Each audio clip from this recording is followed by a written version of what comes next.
in the week that we celebrate the birth of Robert Burns, where more appropriate to be than Alloway. This afternoon we're at Millbrae for the Scottish Hydroelectric Super Cup clash between Ayr and Aberdeen Grammar School FP. Now, during the Premier 1 season, Ayr had 2 wins over Aberdeen, the first one down here at Millbrae, and then they won up at Rubislaw, something they'd never done since they were in Premier 1. So the boys from Aberdeen are looking for revenge this afternoon. This game, of course, is being played under the IRB experimental rules. So again, we'll see some interesting stuff. We'll see how the players adapt. We'll see how the referees adapt. We'll see how the crowd adapt, because most of them don't even know the old rules. So it's going to be an exciting afternoon here at Millbrae. And Aberdeen trotting out onto a pitch which is a wee bit heavy but pretty firm. Good conditions overhead, and young Rory Sace, the mascot for Ayr this afternoon, coming out there with AJ McFarlane, one of the 4 Ayr players named in the Scottish Club International Training Squad this week.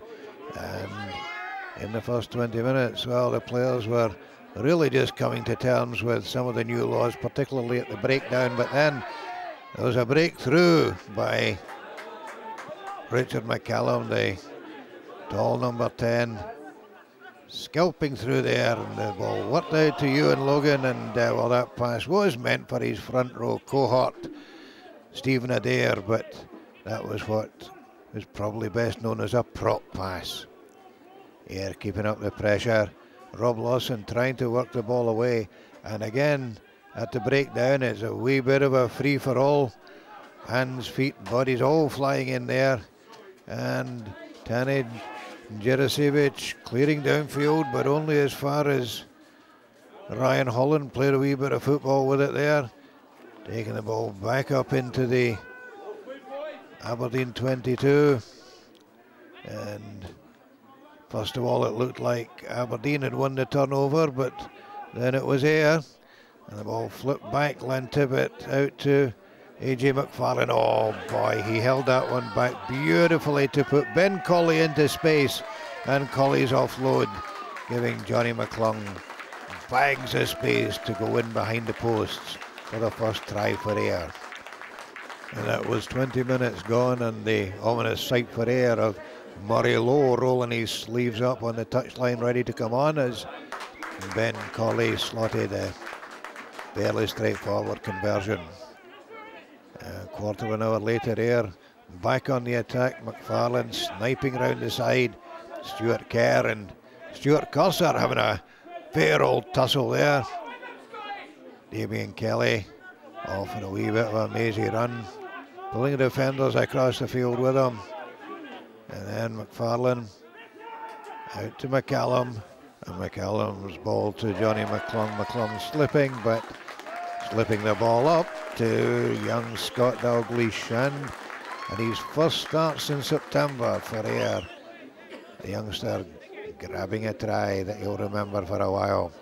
And Aberdeen piling on the pressure, and Murray Lowe certainly giving young James Marden a hard time in the front row there, but driven over, held up, says referee Graham Knox, and he was right there on the spot, so he should know.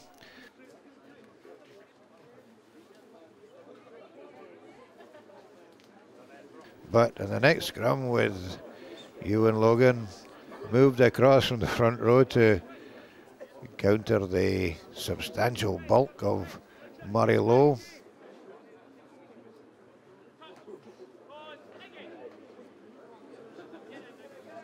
This time it is much more solid, but picked up at the back by Grant Strang. Popped up to Lowe, and 3 Ayr defenders couldn't stop the big fella from crashing over for Aberdeen's opening try at the very end of the first half. Simple kick for Rob Lawson, popped it over, and after what had been an entertaining, if a wee bit confusing first half, Ayr led 12 points to 7. Scottish Rugby Radio is now updated every Monday. Join Stuart Cameron and his guests for the news, match reports and expert comment on the Scottish game. ScottishRugbyRadio.com. Now every Monday.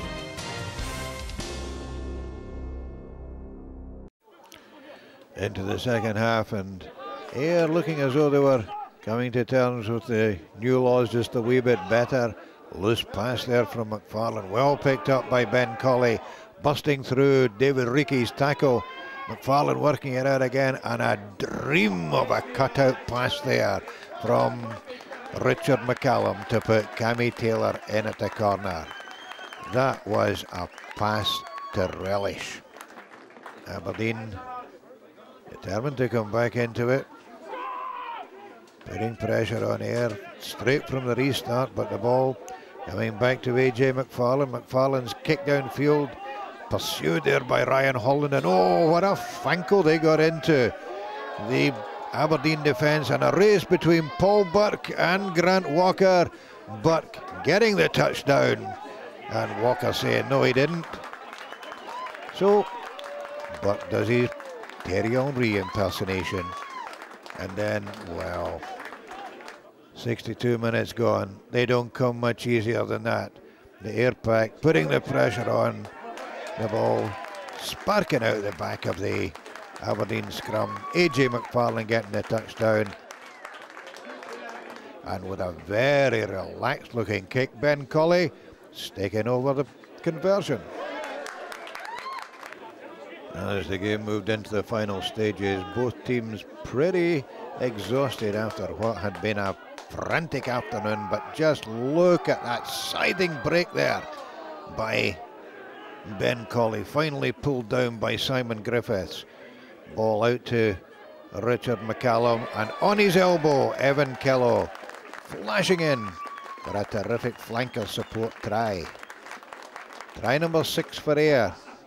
Conversion number 3 for Colley, and 36 points to 7 to Ayr going into the final minutes. But Aberdeen weren't finished. They were still thinking quickly enough on their feet to use one of the new experimental law variations and sling the ball backwards from the line out. And there was Colin Phillips, still prepared to have a tilt at the Ayr defence. Ball coming back to Fraser Rankin, worked out there through Rab Barry. Barry looking for support, gets it from Simon Griffiths, and is passed to Grant Strang. Oh, the flanker going in for a try that showed Aberdeen were still prepared to run the ball, even though they were into a couple of minutes of injury time. Rob Lawson's conversion to take the score to 36 points to 14, the last play of the game. And all the players are smiling, but my goodness, they know they've been in a pretty exhausting game this afternoon. I suppose from a forward's perspective, the breakdown's probably the hardest, but you get a good team that can dominate the breakdown. I think it's just going to be a lot of stop-start there. I think the referee handled it quite well today. The ref's fairly clear on the rules. If you're off your feet, you can't play the ball. If you're on your feet, you can, and it's makes it certainly a bit more interesting in there. Yeah. It looked a lot faster, did it, from watching it. Did it feel that way when you're playing? Yeah, I don't think guys like me will be playing for too much longer at this. But no, it's enjoyable. A few of the guys out there said they really enjoyed it, so I don't know if all the rules will stay in, but certainly think there'll be some of them will stay in. And on a day like today against a side like Aberdeen, with the ground being pretty heavy, you wouldn't have played that sort of game normally, would you? No, of course we won't. I think Ayr's renowned for a bit more of its forward play. Tend to kick the ball a little bit more, but today we tried to move it a little bit. Sometimes it worked, sometimes it didn't. I think it'll take a little while to get used to the rules, but it depends how fast teams adapt to them as to how they'll dictate the games. So both sides get their first Scottish Hydroelectric Super Cup match out of the way. The experimental law variations played a big part in this game. It'll be interesting to see what it looks like 3 or 4 games down the line when we get to the Super Cup final. This is Ron Evans for Scottish Rugby Television at Millbrae.